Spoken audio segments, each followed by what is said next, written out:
Жээнтекке эчки же теке сойсо болобу, же болбойбу?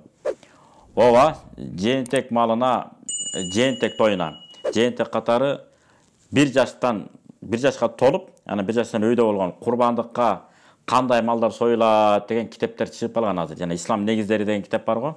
Таарат, намаз, ороза, зекет, анан этегине ажылыктан кийин курбандык деген теманы камтып койгон. Ошо курбандык темасын ачып карасаңыздар, сонун муфтияттын фатвалары бар жашнакай. Ошолорду окуп көрсөңүздөр болот. Кандай шарттар менен. Ошол жерде демек 6 айлык козу менен 6 айлык ичкини кошуп албашыбыз керек. 6 айлык козулар жарай берет. 6 ай эгерде анча 1 жашка чыккан койлорду жаңылта турган bir çoğun, söğüktü, semiz, kozu olsa. Alemi echki balası 1 yaştan ötmeyince olmaydı. 1 yaşka toluş gerek, anan ötüş gerek. Alemi teke emes, serke jakşı olur. Sebebe degene teke jittanıp alat, jit urup alat. Şunun için bıçılgana bala. Jol bolsa teke bolsa da bolat. Eger kuut koçkor ököteң. Kuutка çeyin bolsa, kuutка koyulgandan keyin bola turan bolsa, emne bolat? Etine çeyin jit urup kalışı mümkün.